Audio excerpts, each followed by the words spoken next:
दोस्तों नमस्कार। तो आज हम लोग प्रारंभ करने वाले हैं प्रतियोगिता दर्पण और उसके अप्रैल का अंक। तो सबसे पहले राष्ट्रीय घटनाक्रम, जिसमें 27 वर्ष के अंतराल के बाद दिल्ली में भाजपा की सरकार बनी है, रेखा गुप्ता नई मुख्यमंत्री बनी है।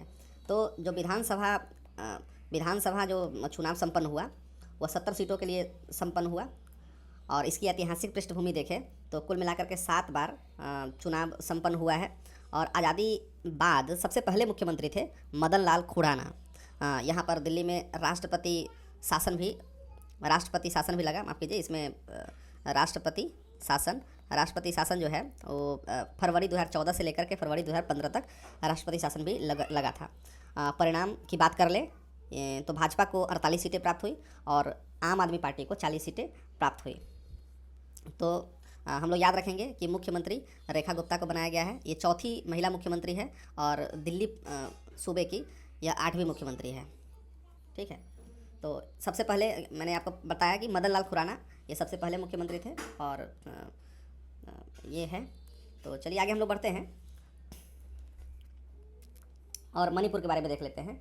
तो मणिपुर में राष्ट्रपति शासन, जैसा कि आप सबको पता है कि 13 फरवरी 2025 को राष्ट्रपति शासन लागू हुआ और जब एन बीरेन सिंह ने इस्तीफ़ा दे दिया। यह 11वीं बार है राष्ट्रपति शासन मणिपुर में राष्ट्रपति शासन लागू हुआ है। यह पूर्ण राज्य का दर्जा मिला था मणिपुर को 1971 में। और जैसा कि हम लोग जानते हैं कि वहाँ की जो आदिवासी कुकी समुदाय है जो पहाड़ियों पर निवास करती है और मैतेई समुदाय, उनके बीच जो नस्लीय संघर्ष हुआ है उसके बाद से यह स्थिति पैदा हुई है कि और यह कब से शुरू प्रारंभ हुआ तो 3 मई 2023 को जब हाई कोर्ट का एक निर्णय हुआ कि मणिपुर हाई कोर्ट का कि गैर जनजाति मैतेई समुदाय है उसको भी एसटी में शामिल कर लिया जाए, उसके बाद से यह स्थिति बननी शुरू हुई। आगे बढ़ते हैं। एक डीआरडीओ द्वारा विकसित एक मिसाइल जो पोर्टेबल रक्षा प्रणाली है वह लॉन्च किया गया है, उसका परीक्षण किया गया है। तो very short range air defence system, मतलब बहुत कम दूरी की हवाई रक्षा प्रणाली। यह जल थल और वायु सभी प्रकार के सेना के लिए यह सहायक साबित होगी और इसे डीआरडीओ द्वारा विकसित किया गया है।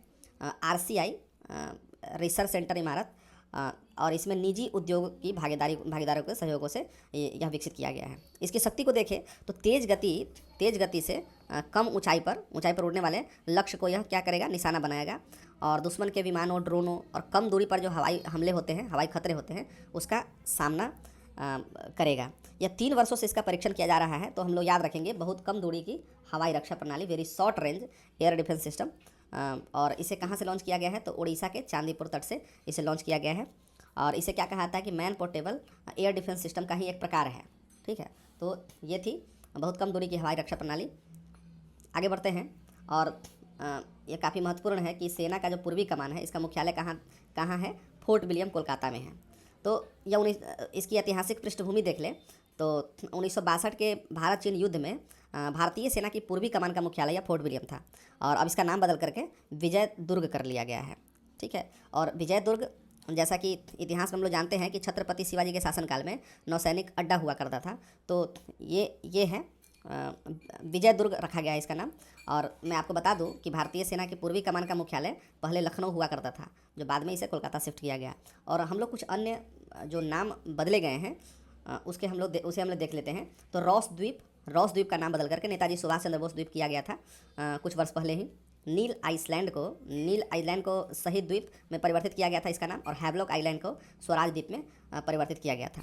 तो फोर्ट विलियम का नाम बदल करके अब विजय दुर्ग किया गया है। ठीक है, आगे बढ़ते हैं हम लोग। और यूसीसी के लिए एक खबर है कि सबसे पहले तो स्वतंत्रता पूर्व गोवा में यह लागू पहले से है, स्वतंत्रता से पहले ही पुर्तगाली सरकार ने वहाँ पर यह लागू किया था। उसके बाद उत्तराखंड हम लोग जो अभी हाल ही में देखे हैं कि 27 जनवरी से यह लागू हुआ है उत्तराखंड में, और अब जो है लागू करने की तैयारी चल रही है वो गुजरात में चल रही है। तो आज की जो इस अंक में, प्रतियोगिता दर्पण के इस अंक में वो बात की जा रही है गुजरात की ही, कि यहाँ पर यूसीसी लागू करने की तैयारी की जा रही है। और यहाँ 5 सदस्यीय समिति का जो गठन हुआ है उसमें अध्यक्षता वही कर रही हैं जो उत्तराखंड में जिन्होंने उस समिति में अध्यक्षता की थी। तो पूर्व न्यायाधीश रंजना देसाई तो इसे आप जरूर याद रखें। रंजना देसाई इसकी अध्यक्षता कर रही है और गुजरात में लागू करने की तैयारी हो रही है। और जैसा कि हम लोग जानते हैं कि यूसीसी में क्या होगा कि सभी नागरिकों के लिए, सभी धर्मों के नागरिकों के लिए विवाह, तलाक, उत्तराधिकार, संपत्ति का अधिकार, वो हलाला आदि मामलों में एक समान तरह के कानून होंगे।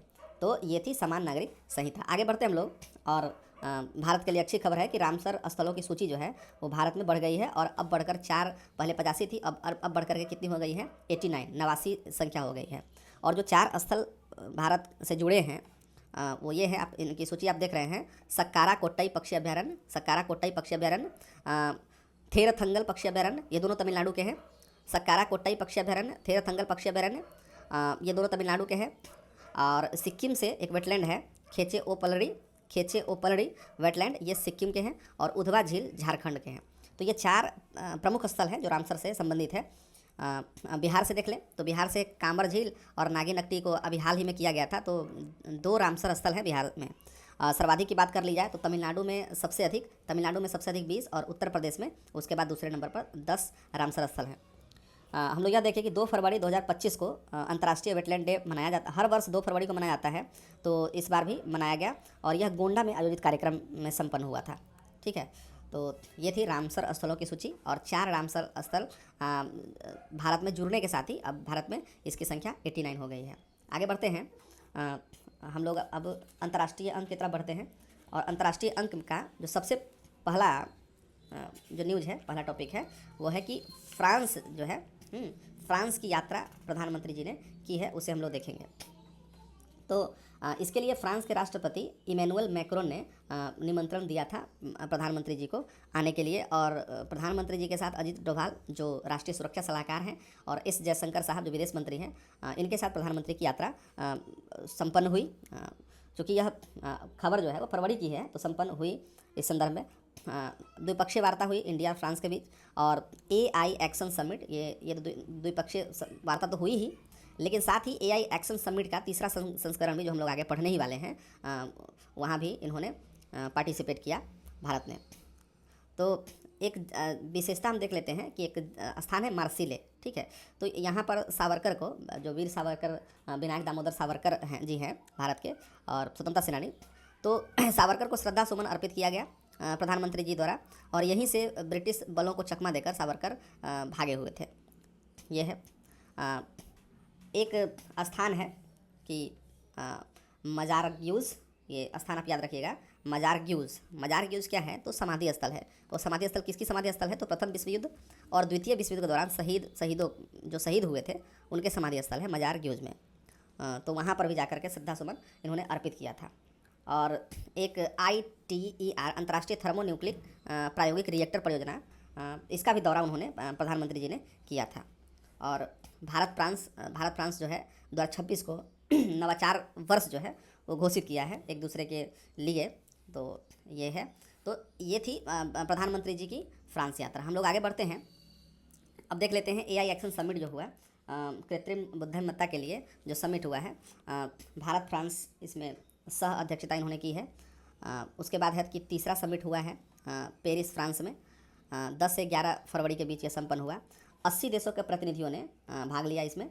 और जिसमें क्या थे कि 80 देशों के नेता, प्रतिनिधि, तकनीकी विशेषज्ञ, शिक्षाविद सभी इस एक्शन समिट में भाग लिया। और उद्देश्य की बात करें तो अभी वर्तमान में AI तकनीकों से उत्पन्न हो रहे हैं खतरों पर मंथन करना, खतरों की संभावना का विश्लेषण करना।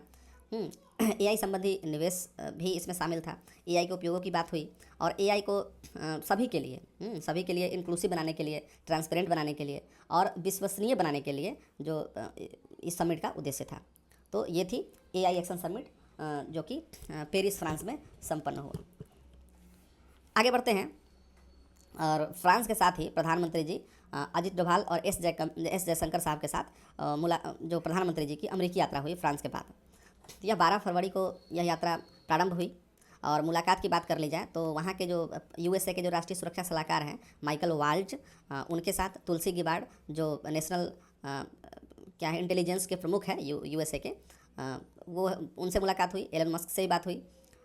तो इन मुलाकातों के बाद बात की जाए तो डोनाल्ड ट्रंप के राष्ट्रपति बनने के 1 महीने के भीतर ही यह यात्रा प्रधानमंत्री जी की प्रारंभ हुई थी। और इसमें मीगा और मागा पर चर्चा हुई। और इसे मीगा का अर्थ होता है मेक इंडिया ग्रेट अगेन, और मागा का मतलब होता है मेक अमेरिका ग्रेट अगेन।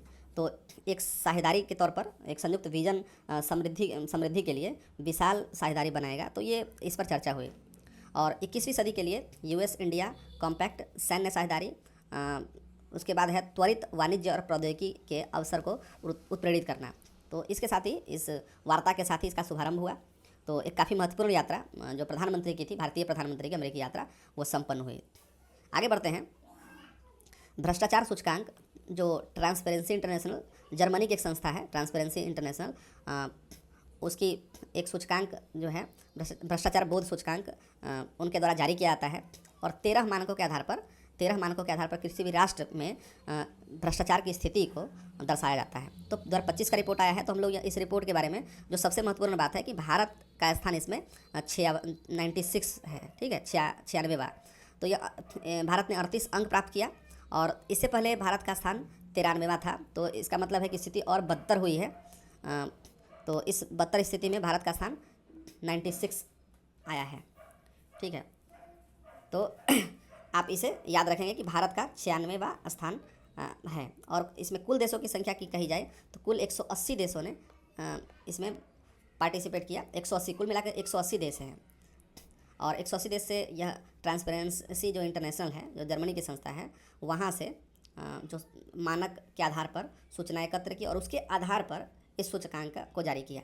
तो अब कुछ महत्वपूर्ण बातें हम यह भी देख लेते हैं कि सबसे कम भ्रष्टाचार जो है वह कहाँ होती है। और डेनमार्क में पहले अंक पर पहले स्थान है। डेनमार्क, फिनलैंड, सिंगापुर, न्यूजीलैंड, याद रखिए Denmark, Finland, Singapore, New Zealand. Denmark प्रथम स्थान पर है। तो इसे हम लोग प्रथम स्थान वाले को याद कर लेंगे। भारत को जरूर याद करेंगे। पड़ोसी देशों की हालत देख लीजिए। भूटान का 18वां अंक है, स्थान है, माफ़ कीजिए। चीन का 76वां।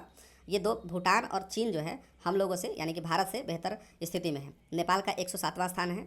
श्रीलंका का 121वां। पाकिस्तान की स्थिति और बदतर है, 135वां स्थान है पाकिस्तान का। बांग्लादेश का 151वां। अफगानिस्तान का 165वां। और म्यांमार की स्थिति काफ़ी बदतर है, 168वां स्थिति ये है स्थान। तो हमारे पड़ोसी देशों की हालत भी उसी तरह से है। हाँ, ये कुछ यूरोपीय देश हैं जो आप देख रहे हैं जो शीर्ष पर हैं, वो यूरोपीय देश ही है, जिसमें डेनमार्क पहले स्थान पर है।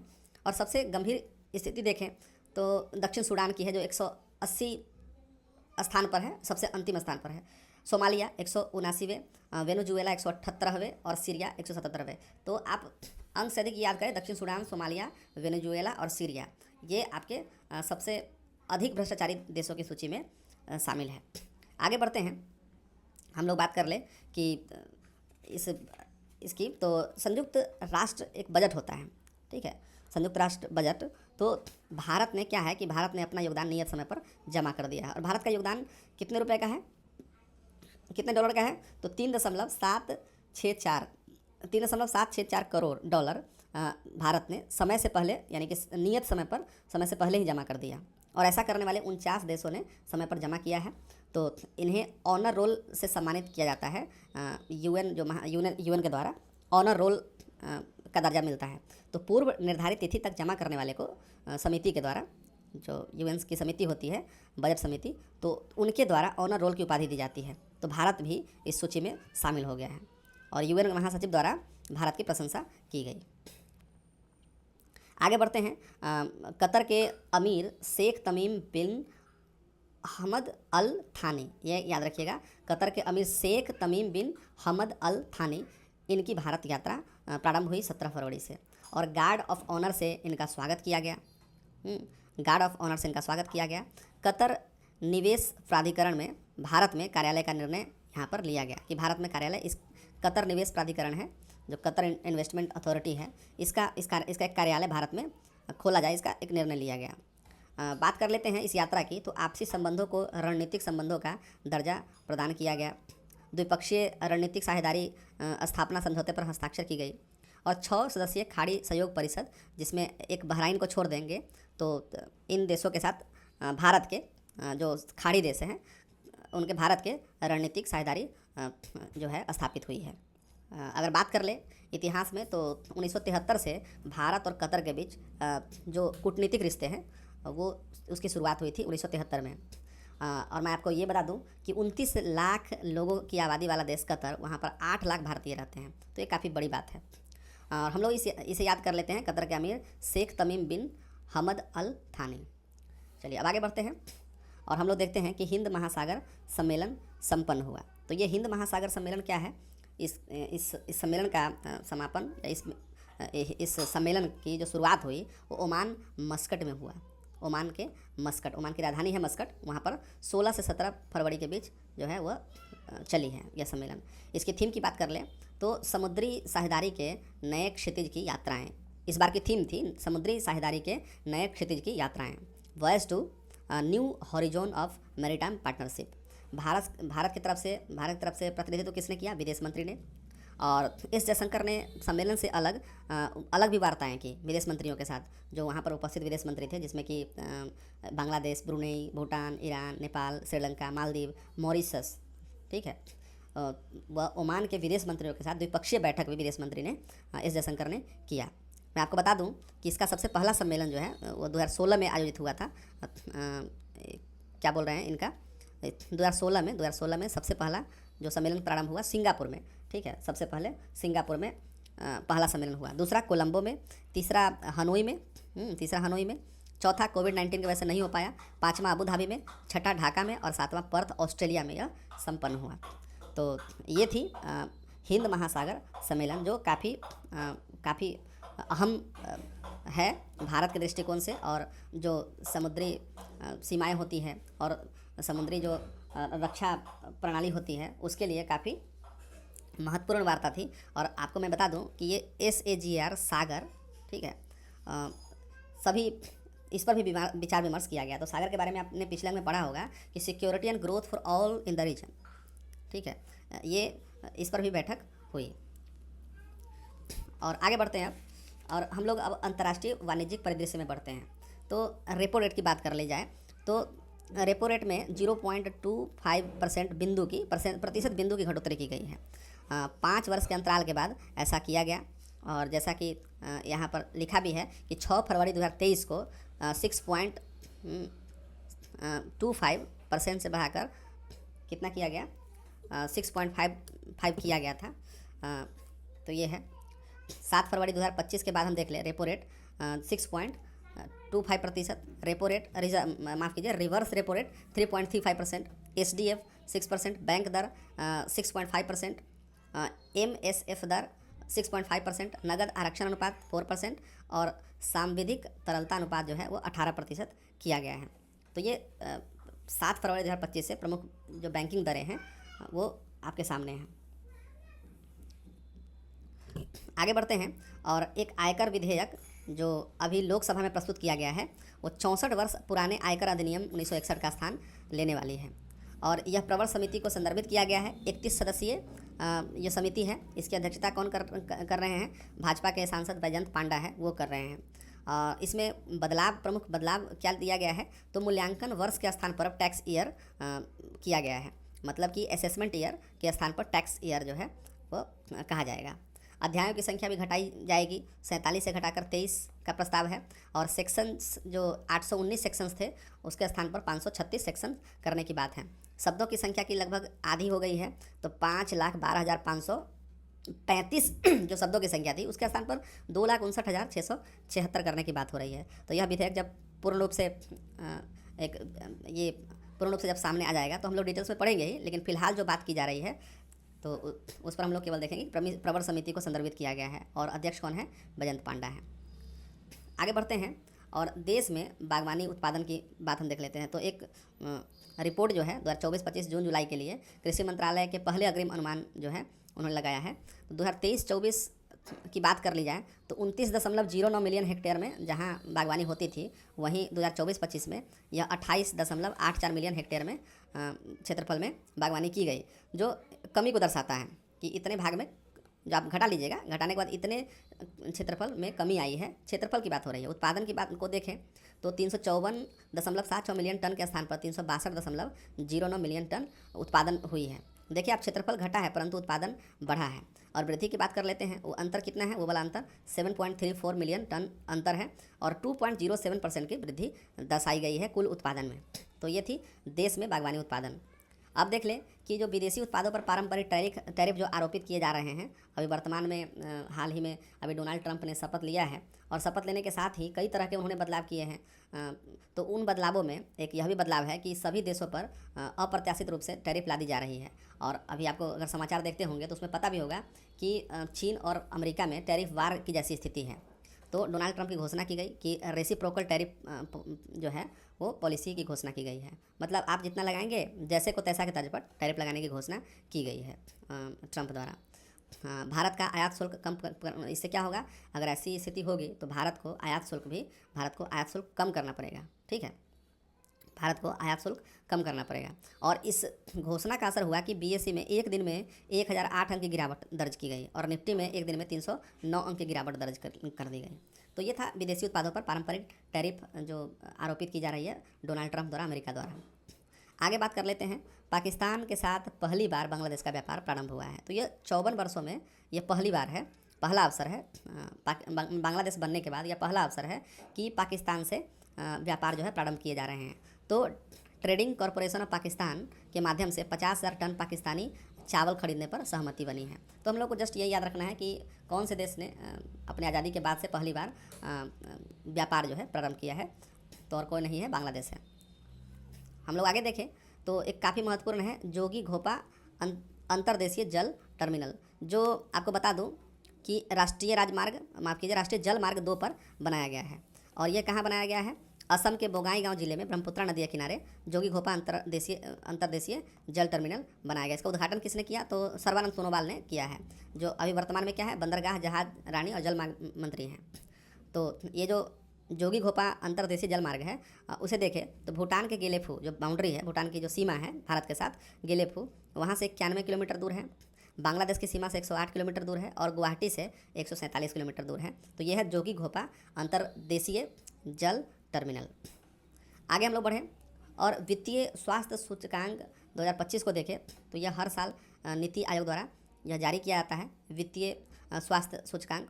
तो इसमें क्या होता है कि इसे 5 प्रमुख उप सूचकांक जो है क्या है, किन आधार पर, मतलब मानक क्या है, तो व्यय की गुणवत्ता, राजस्व जुटाना, वित्तीय विवेक, ऋण सूचकांक और ऋण स्थिरता। इसके आधार पर, इन मानकों के आधार पर वित्तीय स्वास्थ्य सूचकांक जारी किया जाता है नीति आयोग द्वारा। और ऐसा पहली बार हुआ है, तो आप जरूरी से याद रखिएगा। राज्यों के राजकोषीय स्वास्थ्य का आकलन किया जाता है।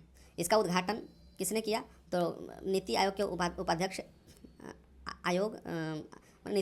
उपाध्यक्ष और अन्य सदस्यों की उपस्थिति में अरविंद पनगढ़िया ने किया। ये आप याद रखिएगा, अरविंद पनगढ़िया, इनके द्वारा उद्घाटन किया गया। जो 16वें वित्त आयोग के अध्यक्ष हैं, इनके द्वारा किया गया। और वहाँ पर नीति आयोग के उपाध्यक्ष भी थे सुमन बेरी, और अन्य जो सदस्य हैं नीति आयोग के वो भी वहाँ पर मौजूद थे। और सबसे इम्पोर्टेंट बात कि इसमें किस प्रकार से राज्य अपना परफॉर्मेंस किया है उसे अब देखें।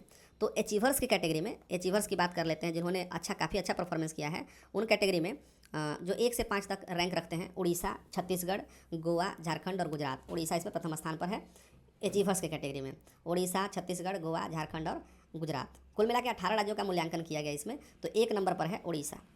फ्रंट रनर राज्य की बात कर ले, जो 6 से लेकर 10 तक है रैंक, तो महाराष्ट्र इसमें फ्रंट रनर कैटेगरी में पहले स्थान पर है। उसके बाद यूपी, तेलंगाना, मध्य प्रदेश और कर्नाटका। परफॉर्मर राज्य की बात कर ले, तमिलनाडु, राजस्थान, बिहार, हरियाणा, ये परफॉर्मर राज्य कैटेगरी में है। और जो आकांक्षी राज्य हैं, हाँ, एस्पिरेशनल राज्य, वो क्या है, उसमें केरल, पश्चिम बंगाल, आंध्र प्रदेश और पंजाब। मतलब कि इन राज्यों की स्थिति काफ़ी नहीं, मतलब वित्तीय स्वास्थ्य सूचकांक के मामले में सबसे निचले पायदान पर है। और अचीवर्स राज्य में उड़ीसा, छत्तीसगढ़, गोवा, झारखंड और गुजरात है। और बिहार की बात कर ली जाए तो बिहार परफॉर्मर राज्य की कैटेगरी में है। तो ये थी वित्तीय स्वास्थ्य सूचकांक 2025। आगे बढ़ते हैं और 2024-25 की राष्ट्रीय आय संबंधी दूसरे अग्रिम अनुमान किया गया है। तो ये जीडीपी में वृद्धि अब जो है 6.5% की होगी। 7 जनवरी 2025 के पहले अग्रिम अनुमानों में यह संशोधन किया गया है। तो NSO द्वारा, राष्ट्रीय सांख्यिकी संगठन जो है, उसके द्वारा आकलन किया गया है। तो आप यह डाटा आप देख लीजिए, उतना इंपॉर्टेंट नहीं है, लेकिन आप जस्ट एक झलक आप जरूर देख सकते हैं। GVA 6.4%, GDP 6.5%, NNI 6.4% और PSI पर कैपिटा इनकम 1,14,704। ये आपको मैं बता दूं कि यह जो है वह आधार स्तर के आधार पर है, जो स्थिर होता है उसके आधार पर है, जो 2011-12 इसका बेस ईयर है उसके आधार पर है। और लोकप्रिय आधार पर यह जो है डाटा जो है यह अलग हो जाएगा। खैर आगे बढ़ते हैं। 2023-24 की राष्ट्रीय आय पहले संशोधित अनुमान इसका लगाया गया और 2022-23 के लिए दूसरे संशोधित आंकड़न इस फाइनल आंकड़न किए गए। तो इसमें आप देखिए काफ़ी इंपॉर्टेंट है कि स्टेट माफ़ कीजिए share of the producing sectors in GVA at current price. तो प्राथमिक में 19.7% जो है भारत का जो राष्ट्रीय आय है उसमें ये प्राथमिक क्षेत्र का योगदान कितना है 19.7%। द्वितीय क्षेत्र का कितना है 25.9% और तृतीय का 54.4%। और वृद्धि आप देख रहे हैं 2.7%, 11.4% और 9.0% जो है तृतीय क्षेत्र में बढ़ोतरी हुई है। अब एक पीएम किसान सम्मान निधि है, इसकी 19वीं किस्त जारी हुई। तो जैसा कि हम लोग जानते हैं कि दिसंबर 2018 में इसकी घोषणा हुई थी। 2,000 रुपये 3 किस्तें दी जाती है वर्ष भर में, तो कुल मिलाकर 6,000 रुपये दिए जाते हैं एक साल में। 24 फरवरी 2019 को पहली किस्त डायरेक्ट जो है ट्रांसफ़र से बेनिफिशियरी को ट्रांसफ़र करके बैंकों में ये किस्त गई थी, पहली किस्त। अब हम लोग आते हैं जो नवीनतम सामान्य ज्ञान का भाग होता है उसे हम लोग देखते हैं। तो संक्षिप्त में है क्या IMEC, ये काफ़ी महत्वपूर्ण है, India middle east Europe corridor. तो क्या किया जा रहा है कि समुद्र एवं सड़क मार्ग के रास्ते से भारत व यूरोप के बीच एक संपर्क स्थापित की जा रही है, जो मिडिल ईस्ट के रास्ते से, मिडिल ईस्ट एशिया जो है उसके रास्ते से वो जाएगी। भारत और यूरोप के बीच एक संपर्क की साझेदारी होगी। वर्ष 2023 में नई दिल्ली में G20 के शिखर सम्मेलन में इसकी घोषणा की गई थी और ऐसा भारत फ्रांस संबंध के लिए किया जाएगा। तो ये है IMEC, याद रखें, India middle east Europe corridor. आगे बढ़ते हैं, नियुक्ति देख लेते हैं। तो NHAI के अध्यक्ष संतोष यादव हैं, संतोष यादव, इनका कार्यकाल बढ़ाया गया है। तो संतोष यादव है NHAI के अध्यक्ष। फिर उसके बाद है नीति आयोग के CEO की बात कर ली जाए तो इनका भी कार्यकाल 1 वर्ष के लिए बढ़ाया गया है, BVR सुब्रमण्यम। तो यह है नीति आयोग के CEO। प्रधानमंत्री के आर्थिक सलाहकार की बात कर ली जाए तो अनंत नागेश्वरन है ये आर्थिक सलाहकार। मारुति सुजुकी के निदेशक सह CEO हिसाशी ताकेउची ये हैं। और जो सबसे महत्वपूर्ण है ये मुख्य चुनाव आयुक्त ज्ञानेश कुमार बने हैं मुख्य चुनाव आयुक्त। तो इनकी नियुक्ति हुई है और इनको आपको पता है कि नियुक्ति में प्रधानमंत्री और गृह मंत्री और विपक्ष के नेता 3 लोगों की कमेटी होती है और इसमें 2-1 से क्या हुआ, इनकी ज्ञानेश कुमार की नियुक्ति हुई। विपक्ष के नेता जो राहुल गांधी है वो क्या थे कि इस समिति का मैंने असहमति नोट दिया था और तो इस प्रकार से 2-1 से इनकी नियुक्ति कर दी गई। और जो ज्ञानेश कुमार जो कि पहले चुनाव आयुक्त थे अब मुख्य चुनाव आयुक्त बने हैं, तो उनके स्थान पर विवेक जोशी की नियुक्ति की गई है। तो अब कुल मिलाकर के आपको जैसा पता ही होगा कि 1 मुख्य चुनाव आयुक्त होते हैं और 2 चुनाव आयुक्त होते हैं। तो 1 मुख्य चुनाव आयुक्त ज्ञानेश कुमार है और चुनाव आयुक्त 2 विवेक जोशी और सुखबीर सिंह संधू, ये दोनों चुनाव आयुक्त हैं। पुरस्कार के बारे में हम लोग देख लें तो सर्वश्रेष्ठ ये BBC के द्वारा पुरस्कार दिया गया है। सर्वश्रेष्ठ भारतीय महिला खिलाड़ी मनु भाकर जो पिस्टल निशानेबाज हैं। फिर है para sports women of the year Avani Lekhara, para निशानेबाजी करती है। और emerging athlete of the year Sheetal Devi, para तीरंदाज है। Lifetime achievement award Mithali Raj को दिया गया क्रिकेट के लिए, तो ये BBC के द्वारा दिया गया है। BCCI के चयन पुरस्कार भी प्रदान किए गए। तो लाइफ टाइम अचीवमेंट अवार्ड जो CK नायडू ट्रॉफी से जाना जाता है वो सचिन तेंदुलकर को दिया गया। और सर्वश्रेष्ठ अंतर्राष्ट्रीय क्रिकेटर पुरुष पॉली उमरीगर पुरस्कार जो है जसप्रीत बुमराह को दिया गया। मैं आपको ये भी बता दूं, ये भी एक इम्पोर्टेंट है कि टाटा समूह के चेयरमैन N चंद्रशेखरन उनको जो है ब्रिटेन का मानद नाइटहुड सम्मान प्राप्त हुआ है। एक महत्वपूर्ण पुरस्कार है ग्रैमी जो कि आप सुनते होंगे और पिछले साल का ग्रैमी अवार्ड तो काफ़ी महत्वपूर्ण था भारत के लिए। तो 67वां जो ग्रैमी पुरस्कार है वो लॉस एंजलिस में संपन्न हुआ। और इसमें एक चीज़ आप याद रखिएगा कि चंद्रिका टंडन जो इंदिरा नूई की बहन है, यह क्या है कि भारतीय मूल की अमेरिकी गायिका है, भारतीय मूल की है, तो यह इंपॉर्टेंट हो सकता है। और इनको पुरस्कार मिला इसमें, एल्बम का नाम है त्रिवेणी और बेस्ट न्यू एज एम्बियंट और चैंट एल्बम, तो ये इसके लिए इस कैटेगरी में जो है वो दिया गया है त्रिवेणी को। तो भारतीय मूल की अमेरिकी गायिका और उद्यमी है चंद्रिका टंडन। और अन्य पुरस्कारों की बात कर ली जाए तो सबसे अधिक जो पुरस्कार 5 पुरस्कार मिला है वो लैमर को मिला है। कैंड्रिक लैमर जो अमेरिका के रैपर हैं उनको मिला है। और इसमें record of the year, song of the year, ये 2 महत्वपूर्ण पुरस्कार इसमें शामिल है। और सर्वाधिक नामांकन की बात कर ली जाए तो सर्वाधिक नामांकन बियोंसे को प्राप्त हुआ है, जो अमेरिकी गायिका है और गीतकार हैं। और एल्बम ऑफ द ईयर का जो अवार्ड है इन्होंने प्राप्त किया है इसमें, तो काफ़ी महत्वपूर्ण था। और ज़रूर याद रखें चंद्रिका टंडन का नाम, जो इंदिरा नूई की बहन है और भारतीय मूल की गायिका है, और उनको उनके एल्बम त्रिवेणी के लिए इनको ग्रैमी मिला है। आगे बढ़ते हैं, BAFTA, British academy of film and television arts. तो 78वें बाफ्टा की घोषणा की गई है लंदन के रॉयल एल्बर्ट हॉल में।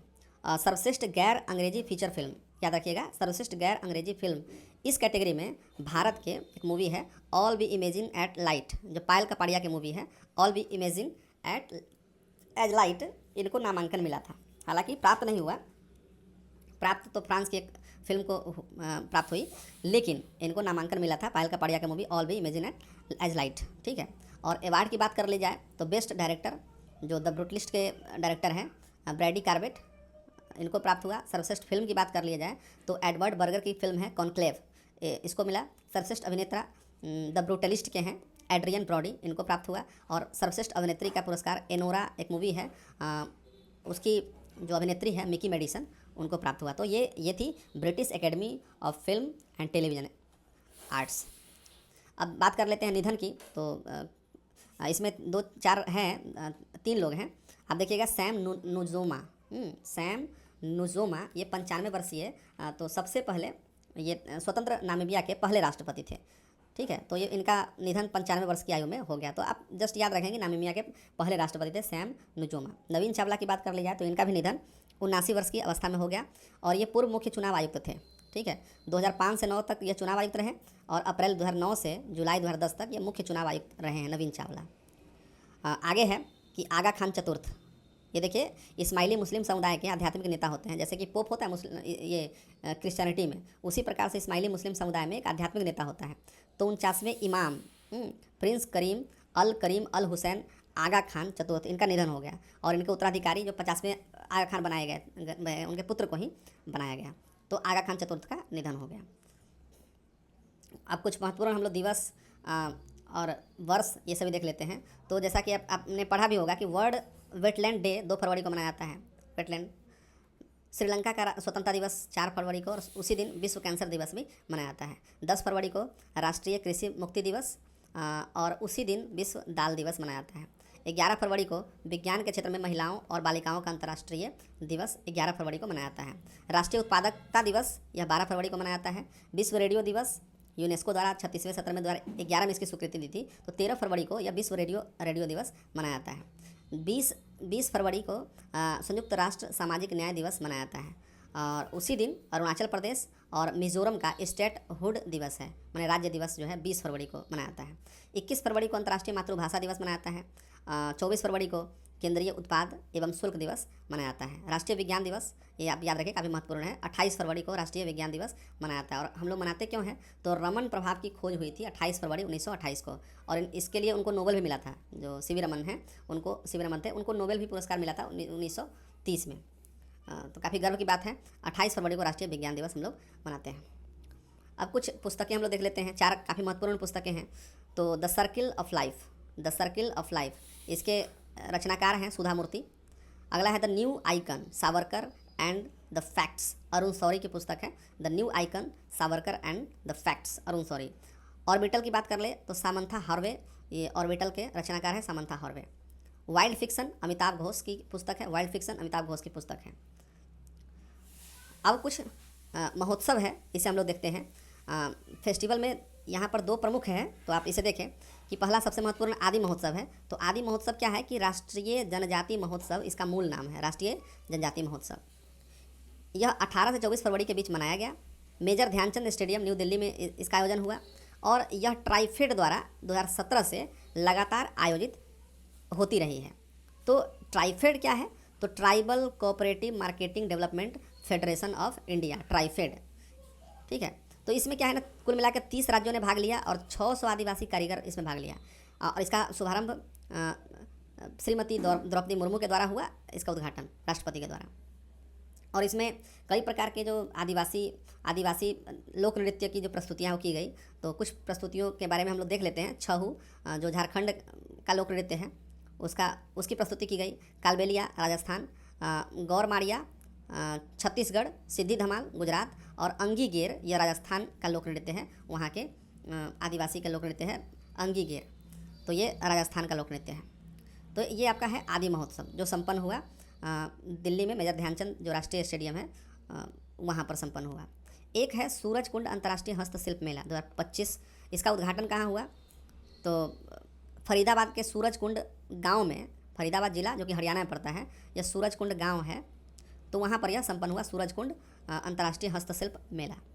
इसकी थीम क्या, थीम राज्य कौन कौन से थी? उड़ीसा और मध्य प्रदेश थीम राज्य, ठीक है।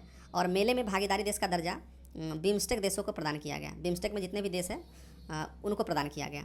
और उद्घाटन हरियाणा के सीएम की उपस्थिति में गजेंद्र सिंह शेखावत ने की है, जो केंद्रीय मंत्री हैं उनके द्वारा की गई है। तो ये था सूरज कुंड अंतर्राष्ट्रीय हस्तशिल्प मेला और आदि महोत्सव। कुछ कॉन्फ्रेंसेस देख लेते हैं। तो अखिल भारतीय मराठी साहित्य सम्मेलन, इसका 98वां सम्मेलन जो है संपन्न हुआ नई दिल्ली में। एक दुर्घटना भी है दुर्भाग्यवश कि वायुसेना का मिराज मध्य प्रदेश में शिवपुरी में दुर्घटनाग्रस्त हुआ। ये आप केवल विमान का नाम याद रखिएगा, मिराज 2000, ठीक है। अब हम कुछ विविध देख लेते हैं। तो विविध में 9 नाटो राज्यों का संयुक्त युद्धाभ्यास हुआ। इसका नाम क्या है? स्टीड फास्ट डार्ट, याद रखें, स्टीड फास्ट डार्ट। और नेतृत्व किसने किया? तो ब्रिटिश सशस्त्र बल ने इसका नेतृत्व किया। रोमानिया, बुल्गारिया व ग्रीस में यह संपन्न हुआ। तो ये था स्टीड फास्ट डार्ट और 9 नाटो राज्यों का संयुक्त युद्धाभ्यास है। युद्धाभ्यास को ही देख लेते हैं। तो साइक्लोन जो भारत और मिस्र के बीच प्रतिवर्ष होता है, इसका तीसरा संस्करण जो है संपन्न हुआ। राजस्थान के महाजन फील्ड फायरिंग रेंज में यह संपन्न हुआ, ठीक है। तो ये क्या था? ये था युद्धाभ्यास साइक्लोन। आगे बढ़ते हैं और कुछ मिसलेनियस में ही है। ये काफ़ी महत्वपूर्ण है कि प्रोजेक्ट वाटर बर्थ, ये क्या है?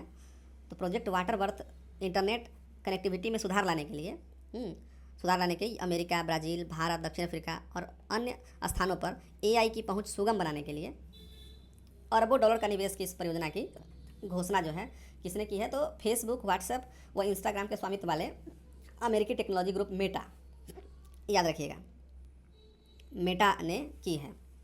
जिसके तहत क्या किया जाएगा कि 50,000 किलोमीटर से भी अधिक दूरी तक तय करते हुए केबल नेटवर्क का जाल बिछाना है। 5 प्रमुख महाद्वीपों तक इसकी पहुंच होगी। इस नेटवर्क जिसे प्रोजेक्ट वाटर बर्थ नाम दिया गया है। और कुल लंबाई की बात कर ली जाए तो पृथ्वी की परिधि से भी इसकी लंबाई अधिक होगी। तो काफ़ी महत्वपूर्ण ये जो प्रोजेक्ट है, ये प्रोजेक्ट वाटर बर्थ जो मेटा के द्वारा किया जा रहा है। अब आगे बढ़ते हैं और नई दिल्ली में पुस्तक मेला का आयोजन हुआ। यह राष्ट्रीय पुस्तक न्यास के द्वारा किया गया, नेशनल बुक ट्रस्ट के द्वारा, और किसके सहयोग से? आईटीपीओ के सहयोग से। आईटीपीओ मतलब भारत व्यापार संवर्धन संगठन के सहयोग से किया गया। इसकी थीम थी रिपब्लिक एट 75, रिपब्लिक एट 75। इसकी थीम क्या थी? Republic eight 75। स्लोगन क्या था? हम भारत के लोग। और फोकस राज्य रूस, ठीक है। इसका 32वां संस्करण हुआ, 1 से 9 फरवरी के बीच हुआ और 10 लाख पुस्तक प्रेमी लगभग इस मेले में भाग लिए। आगे बढ़ते हैं। एयरो इंडिया, हाँ, यह एशिया का सबसे बड़ा एयर शो संपन्न हुआ। बेंगलुरु के थिलहका एयर फोर्स स्टेशन पर संपन्न हुआ 10 से 14 फरवरी के बीच। और इसका 15वां संस्करण ये 2-2 वर्ष पर आयोजित किया जाता है। तो ये एयरो इंडिया। आगे देख लेते हैं कि भारत टेक्स। तो ये भारत टेक्स क्या है? वो टेक्सटाइल के बारे में है कि भारत के कपड़ा उद्योग की सबसे बड़ी प्रदर्शनी जो 14 से लेकर 17 फरवरी के बीच ये प्रदर्शनी लगी थी। या भारत सरकार के फार्म से फाइबर, फैशन है और फॉरेन मार्केट दृष्टिकोण को बढ़ावा देता है, ठीक है। भारत के विषय में बात कर ले तो 3 लाख करोड़ का निर्यात जो है वो प्रतिवर्ष किया जाता है टेक्सटाइल में। 2030 तक इसे 9 लाख करोड़ करने का इसका एक लक्ष्य रखा गया है। और 6ठा सबसे बड़ा कपड़ा निर्यातक राष्ट्र है भारत, ठीक है। 2023-24 के अनुसार 8.21% किया गया है। मतलब हम लोगों का जो कुल निर्यात है उसका 8.21% केवल टेक्सटाइल में है। और अगर पूरा वैश्विक स्तर पर देखा जाए तो 4.5% जो है वैश्विक स्तर पर जितना टेक्सटाइल हो रहा है निर्यात, उसमें 4.5% भारत से है। तो ये काफ़ी अच्छी बात है। और हम लोग अब अंतिम देख लेते हैं क्रिकेट के विषय में। तो अंडर 19 T20 विश्व कप आयोजित हुआ महिलाओं का। तो इसमें भारत जो है विजेता, भारतीय टीम विजेता रही और साउथ अफ्रीका की टीम को हरा करके इसने टूर्नामेंट जीता। इसमें player of the tournament Trisha को प्राप्त हुआ। 2023 का जो पहला संस्करण हुआ था उसमें विजेता भारतीय टीम ही रही थी और उप विजेता साउथ अफ्रीकी टीम ही रही थी। ठीक है, तो ये क्रिकेट से एक है। फिर उसके बाद अभिषेक शर्मा के बारे में देख लेते हैं। तो इन्होंने T20 मैच में सर्वाधिक 135 रन बनाए हैं और एक पारी में सर्वाधिक छक्के का रिकॉर्ड भी इन्होंने बनाया है। और दूसरा क्रिकेट से है कि श्रीलंका में ऑस्ट्रेलियाई टेस्ट श्रृंखला जीती, ऑस्ट्रेलियाई टीम ने टेस्ट श्रृंखला जीती। शतरंज में हम लोग बात कर लेते हैं कि टाटा स्टील मास्टर्स, इसमें विश्व विजेता डी गुकेश को हरा करके प्रज्ञानंद ने इसमें जीत हासिल की। और स्नूकर में एशियाई और राष्ट्रीय खिताब दोनों पंकज अडवाणी ने प्राप्त किया। तो इस प्रकार से हम लोगों की जो पूरी ये जो श्रृंखला है वो समाप्त होती है।